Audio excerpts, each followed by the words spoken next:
Today, we're going to spend some time talking about the bond market. Jack's going to join me and we're going to do a little bit of role play where you're going to play the role of a client and I'll Perfect. do what I normally do on a day-to-day basis. And I think it's important to explore this area of the market in the fixed income segment, because a lot of times when we're looking at equity volatility, we tend to go to the bonds. And unfortunately, I don't think a lot of people have a good understanding of how the fixed income market works. And they sort of have the wrong expectations going into these places in the market. Well, for sure. And if you think about it, I mean, how many times do they get to be told, hey, are you in a 60-40 portfolio, right? Those are your options. You know, let's go to the bond market, let's go to the stock market, fixed income, equity. And that's what they've been, preached about, especially in 401ks and that kind of through it. And they have no idea that there's other options even outside of those bond and stock markets. But specifically speaking, I think it'd be fun. Yeah, I'll just ask some questions. Absolutely. And be the client here. So what is a bond? What's fixed income? What does that mean?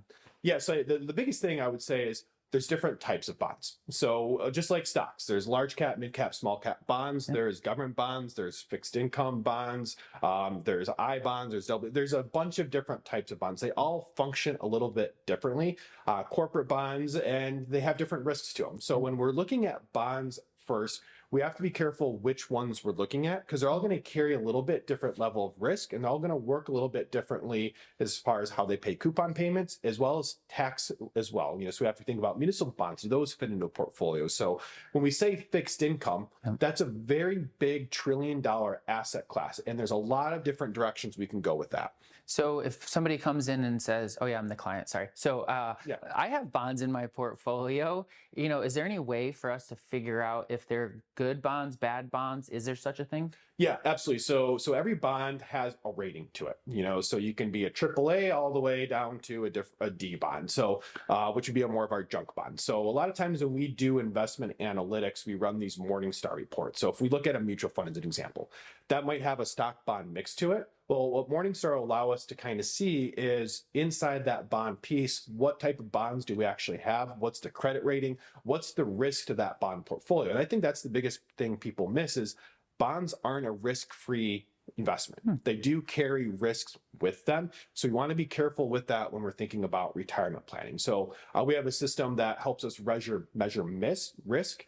So a 1 would be like cash, 99 would be Bitcoin. A lot of times bond portfolios fall in this kind of 25-30. So think of that like a speed limit, 25-30. If we're driving downtown Traverse City, that's okay. You can probably stop. You're not going to run over to risk. You might want to, but we probably shouldn't. But if you're doing 25 or 30 in Meijer parking lot, that's a different level of risk to it. So not risk-free investment. Yeah. We do need to be careful where we own them and how we're using them. Now, what about in the interest rate environment that we're in and just went through? How do interest rates affect bonds? Yeah, so interest rates and bonds have this inverse correlation. So when interest rates go up, bond prices go down.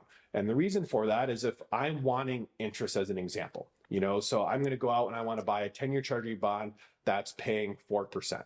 There's going to be a lot of demand for that depending on what happens with interest rates. So that's going to affect the net asset value of that bond price. So interest rates play a big role in how bonds are priced and how they're going to change on a day-to-day basis. So if we're in an interest rate rising environment, our bond prices aren't going to do very well. And if we're in retirement pulling income from that, we might be pulling income from places that are actually going down in value. So what about the duration? How does duration of a bond then play into, how the position of that bond might want to look like? Yeah, absolutely. So duration is how we measure risk in a bond portfolio. So if we have a duration of 10 as an example, if there's a 1% increase in interest rates, there'll be a 10% drop in that bond price.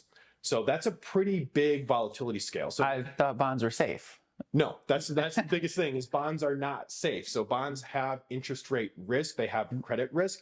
We want to be careful with that. We want to measure how that plays into your investment portfolio. To give you context, the U.S. Aggregate Bond Index has a duration of 6. So if interest rates go up 1%, your aggregate bond index will go down about 6%. So that's the biggest challenge, I think, when we're looking at portfolios is bonds aren't risk-free. We need to know how that fits into our overall investment portfolio. And when we think about that, how that overlays with our financial plan. If we're going to retirement, we need to be thinking about how we're going to pull income from our portfolio and where's the best place to structure these bonds and the best type of bonds to have.